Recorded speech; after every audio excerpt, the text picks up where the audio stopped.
What's up, y'all? Hey, I guess. So, Errol Spence Jr., 28-0, 22 knockouts, shuts down all speculation of fighting 30 wins, 22 knockouts, 1 loss, Keith Thurman, or one-time Keith Thurman to be exact, by saying these comments, or saying a single comment. When I said never, I meant it. I don't blame him for saying that. I don't blame him. I mean, it's publicly known that at this point, Keith Thurman has seriously has been just ducking. You said, well, back when he was champion at one point, he was seriously ducking the fighter in Errol Spence. Back when he was undefeated, back when he just had the IBF title, Keith Thurman was making all types of excuses, saying this and that about Errol Spence, saying that he isn't big enough yet, saying a whole mass of, like, just saying literally everything, not saying nothing too ridiculous, but things that were pretty annoying at the time, instead of just unifying with the fighter. And I understand, he didn't see him as that much of a relevant fight, but in reality he was. Well, actually, I think he saw him as a threat. That's the exact reason why he never fought him, well, obviously. And their careers took different trajectories after Keith Thurman's injuries. Keith Thurman has a loss now, and he's having a hard time getting a fight.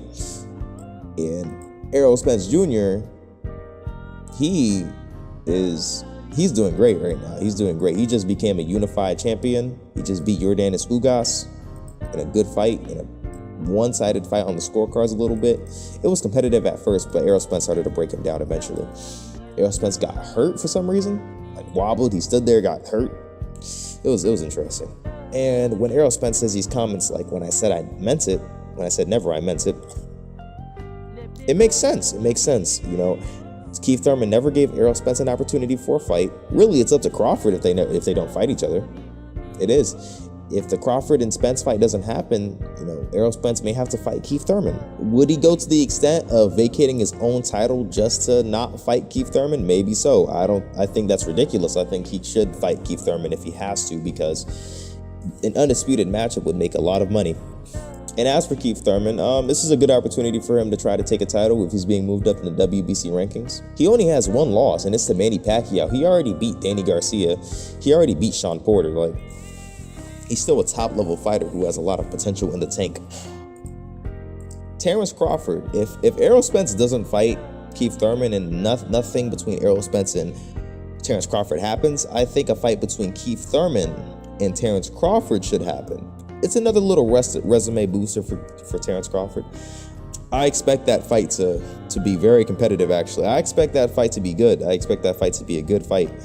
I think Keith Thurman would be more game than a Kell Brook, from my perspective. I think Keith Thurman would be a game fighter. I think he would lose. I think Keith Thurman would lose and probably even get stopped, because body shots are Keith Thurman's. Keith Thurman is a very smart fighter. Keith Thurman's a very good and smart fighter. He managed to outsmart Sean Porter. He boxed him. Wait, no. He didn't just simply box him. He got really uncomfortable in that fight. But what he also did was fought with him. He fought him. Keith Thurman has a dog in him. He is a dog fighter. He's not only a slickster. I wouldn't even consider him too much of a slickster. I would consider him just an all-around good boxer who can utilize movement, who has good pop in his punches, and who knows how to utilize the ring very well. There have been occasions where he's moved. There have been occasions where he's stood toe-to-toe and fought. Just like against Sean Porter. He stood there and fought. He outfought Sean Porter. Kell Brook won more strategically, but Keith Thurman fought him at his own game very fluently. I think a fight between Keith Thurman and Errol Spence would end up a pretty simple. The result would be pretty simple, basically. I think Errol Spence would get a knockout by body shots, because Keith Thurman's durability to body shots has always been suspect.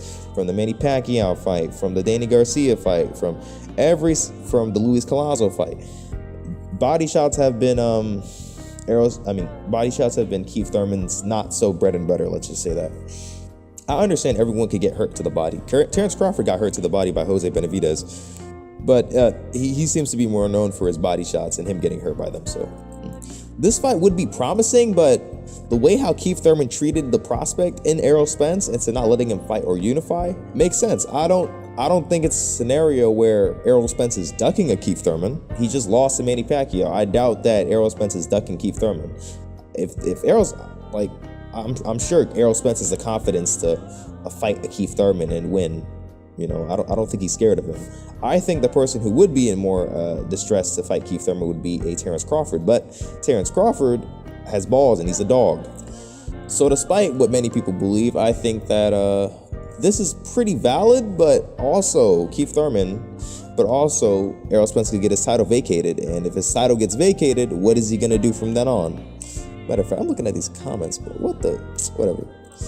Look at the comments on the text. But IBF World Welter, WBA, WBC. That WBC title can get vacated ASAP if Errol Spence doesn't fight him, or if Crawford's like, okay, I'll put my WBO belt in line.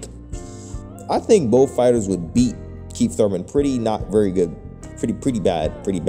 Number one, because Keith Thurman's inactive. Number two, because Errol Spence is a beast when it comes to body shots and cutting off the ring and establishing and breaking you down to the body and breaking you down physically. He broke Kell Brook down step by step. You know, he didn't break. He even broke Danny Garcia down a little bit. You know, it wasn't like drastic, but he broke Danny Garcia down. Danny Garcia has an iron chin, though. He has an iron chin. Sean Porter has a good chin. His chin is iron, but it's a good chin. I don't think Danny Garcia has an iron chin. I just think he has a really good chin. And Danny Garcia has an iron chin. That's facts. The way how he got like wobbled by Keith Thurman, then he like nothing, like he got hurt by Keith Thurman bad, then he like came back to life immediately. Oh, that was crazy. He like lost his legs, he lost his like body, his traction, then he like zooted himself back up as if he didn't get hurt in the first place, which was impressive. Even when the Errol Spence versus Danny Garcia fight happened, I expected Danny Garcia to lose by like 116, 112, 117, 111, simply because Danny Garcia didn't throw that many punches. But if like a Keith Thurman versus Crawford, like if a Keith Thurman versus Spence fight happened, I would expect a fight like that to be competitive on the surface if they were both at their peaks. I would assume a fight against Sean Porter and the fights against Sean Porter and Danny Garcia were pretty more competitive than his usual fights before that point, because those were the top two, some of the top welters at the time. I expected those fights to be more competitive. And I expect Keith Thurman versus either Crawford or Errol Spence to be more competitive than both, because Keith Thurman is the one who beat all those guys. I know styles make fights, but Keith Thurman is still at one point was the top of that division. He didn't fight Kell Brook. I understand. He didn't fight Kell Brook. He didn't fight Manny Pacquiao. He didn't fight any of those guys. He didn't fight Timothy Bradley. Well, I wouldn't really count Timothy Bradley. Timothy Bradley retired in 2016, but he handled Danny Garcia, who was undefeated. He handled Sean Porter, who had a loss to Kell Brook, in a worse fashion, but in a better fashion at the same time, because the worst fashion was him fighting with him, and the better fashion was the worst fashion was with him having a closer scorecard, and the lesser and the bigger and like the good fraction of that scenario was that he fought him toe to toe and still managed to get the victory. It really shows divisions though, because Kell Brook went up to 160 to fight GGG and he got ran through. Extreme examples. Man, it's crazy. I would love to see a Keith Thurman versus a Terrence Crawford. I think a Keith Thurman versus a Terrence Crawford would be a valid fight. That'd be a good one right there. I think Keith Thurman would give Crawford some issues. Not like a certain thing or a certain type of thing. I think it would just be all around, because Keith Thurman is a good boxer. He's a good boxer. I would doubt Keith Thurman's durability in those fights. If he was an active fighter, okay, I wouldn't doubt it so much, but I would expect Crawford and Errol Spence to win by pretty long decisions or knockouts. I don't think Keith is a washed-up fighter. I think he may be mentally washed. The motivation may not be there anymore. I have no idea. I cannot really determine that. Maybe it is. Maybe he's back in his old self, but I'm just unsure about that as of right now. A hungry Keith Thurman versus a current Crawford or Spence is a very good fight, very competitive fight. I think if those fights were to ever happen, people would underestimate Keith Thurman way too much, because Keith Thurman, even if he lost to Manny Pacquiao, who's in his 40s, he still beat Danny Garcia, he still beat Sean Porter, he still was a top fighter, he still is an elite 147 fighter. So that's really all I had to say about that situation. I think this is all annoying. I think this is crazy. I think Errol Spence is valid for what he had to say, straight up.